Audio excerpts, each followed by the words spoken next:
If your heat and air conditioning is stuck on defrost in an E-Series or F-Series vehicle, we're going to show you how to fix that today for about $40 on Design, Build, and Fix.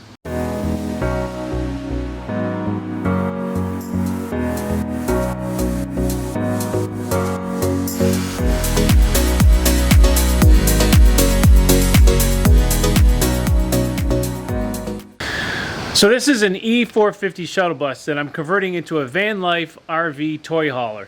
So in order to fix this issue, you're going to need three things. You're going to need a vacuum tank, a check valve from Ford,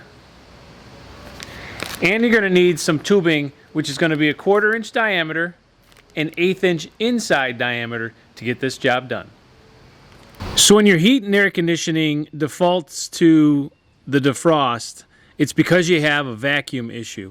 And what's going to happen is this hose right here, which is the red one, which is the vacuum hose that runs through here and down into the firewall and buried deep inside there, that runs to an accumulator tank.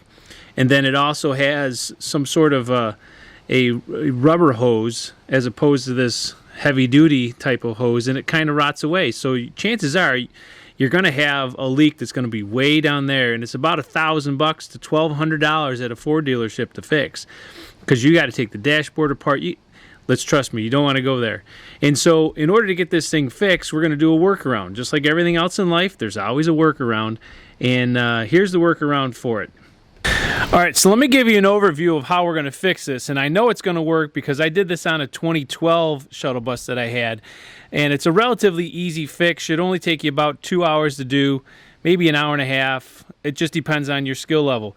But basically, we're going to disconnect the vacuum hose that's right there, and we're going to pull it back through into the bus through the doghouse. So we'll go inside.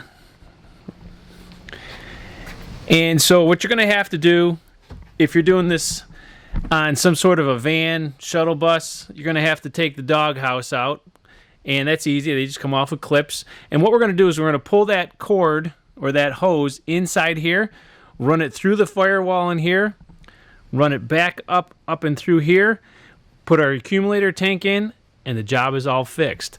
Now, because this is a shuttle bus, zoom out a little bit. Because it's the shuttle bus, we have railings and stuff that are going to make it a little bit more complicated. So pretty much what we're going to do is we're going to take that bolt out, 2 bolts down there. We're going to disconnect it here. There's another connection over there, and a couple more bolts down there on the floor that come out. And once those are all out, this whole unit comes out. That gives me a whole bunch of free space that I can work with.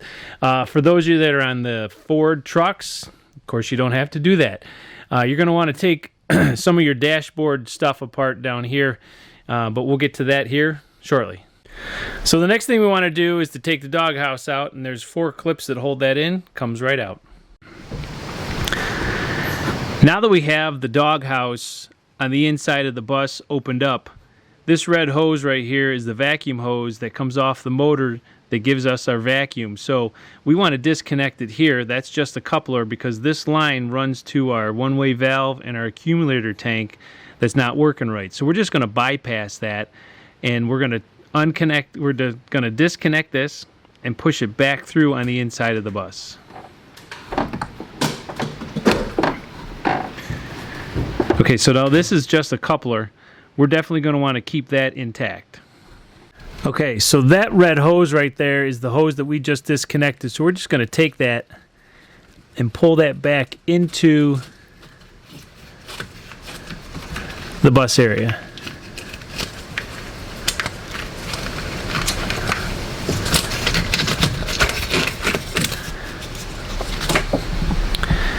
All right, so there's our hose.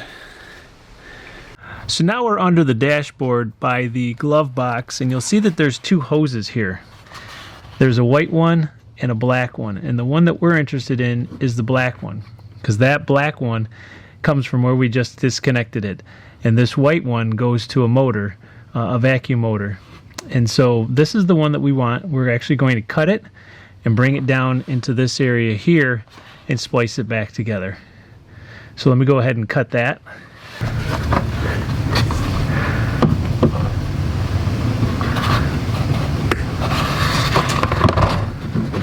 All right, so that one's cut and we're ready to go. Okay, now what we got to do is we got to get this hose that came from front underneath the hood through the firewall and into the cab area. And what I'm going to do is just drill a hole. And I'm going to actually cut this off because I've done this before in the past and I really don't need the coupler because the hose that I bought actually fits right on there. The reason I'm going to do that is because I want to drill the smallest hole possible, and if I don't cut it off, I have to cut a hole that's probably about a 1/2 inch in diameter or so to get that through, and I don't need a hole that big. I only need a hole that's going to be slightly bigger than 1/8. Probably I'll just do a 1/4 or 5/16, maybe some, I don't know, 1/4 just to get it through. And what you're going to want to do is pick a nice area that there's nothing on the back side to drill your hole through, and you want it to be up a little bit higher so nobody kicks it. And I have a feeling that this area right here for me is going to be what I want. So I'm just going to drill a hole.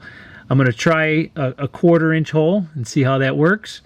The reason I want to put a 1/4 inch hole in there is because I believe that this stuff is about a 1/4 inch in diameter, and I want to make sure that I leave this stuff on as it passes through that metal wall because it's going to move around, and the last thing I want to do is to have that get perforated and wreck the job that we're doing.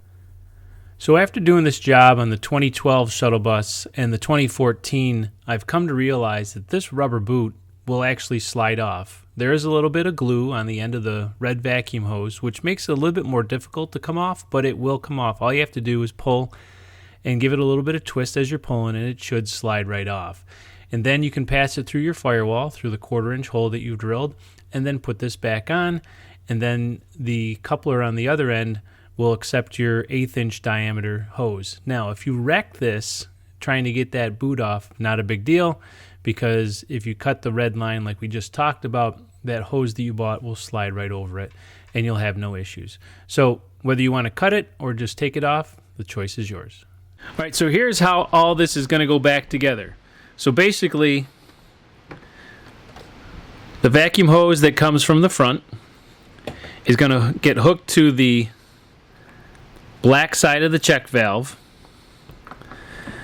The hose that's way up in there, we're going to hook some hose to it, bring it down, and that's going to get hooked to this side of the check valve. And then we're going to take another piece of hose from here and run that down into the top part of our tank. All right, so let's show you how we get that done. So the first step in putting this thing back together is we're going to put this on. So if you weren't able to get that rubber boot off, not a big deal. Just discard it and then grab yourself a 2 or 3 inch section of the new hose that you bought, slide it on the end of the red hose or the red vacuum hose, and continue. And good news is I was able to get that out so we can slide it right on because that's where it came off of. So we're just going to slide this back on.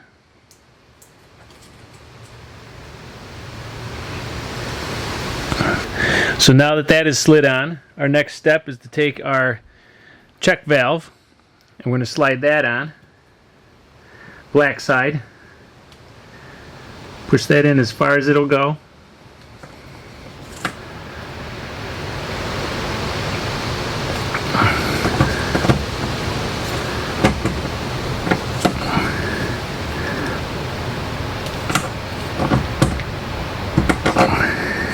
Make sure this goes in as far as it can go also. So now that is all set. Okay, so this is the hose that we cut. You do not want to hook it to the one that comes out of the firewall. You want to hook it to the black wire or the black hose that goes up into the dashboard. And I'm just going to put a length of tubing on here. I haven't cut it to length yet. Just going to slide it on there.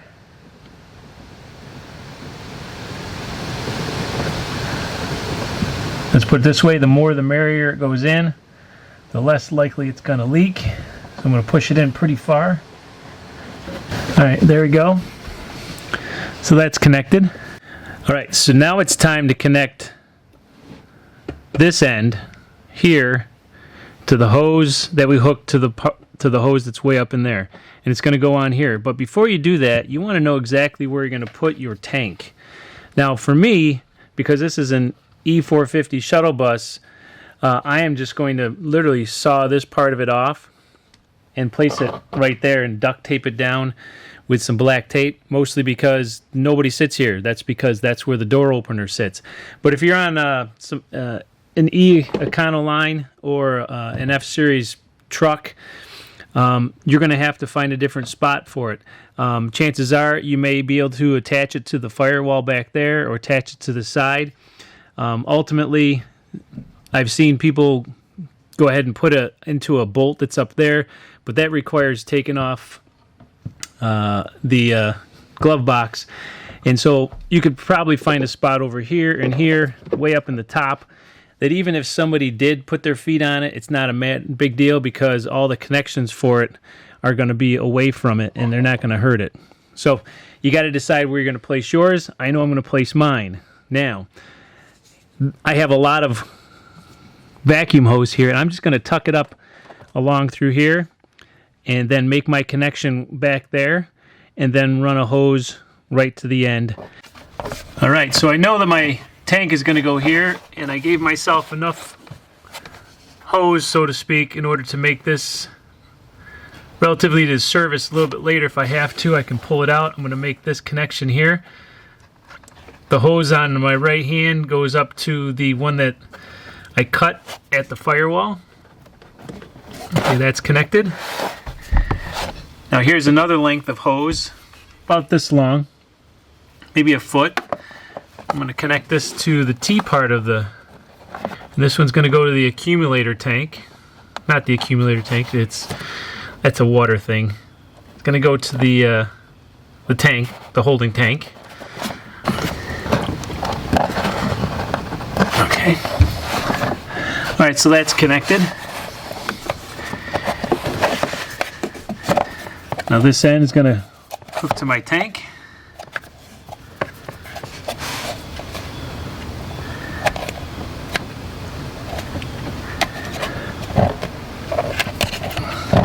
Okay, so the only thing left for me to complete is to make sure that my hoses are wrapped off nice and tight out of the way. Then take some black duct tape, tape this down, and put the doghouse back on, and we should be ready to go. Alright, so that has been duct taped down. Looks pretty good from here. It'll look even better once I get the rest of the apparatus on. But the last thing you want to do before you wrap this thing up and put the doghouse on is take some high temperature caulk, and where they come through, you're going to want to put some sealant on both sides just to make sure that no exhaust gases come into the cabin. Thanks for watching. If you liked the video, give us a thumbs up, leave a comment, and of course subscribe to the channel. Come with us along this journey as I convert this shuttle bus into the ultimate van life RV toy hauler. Okay, see you on the next one.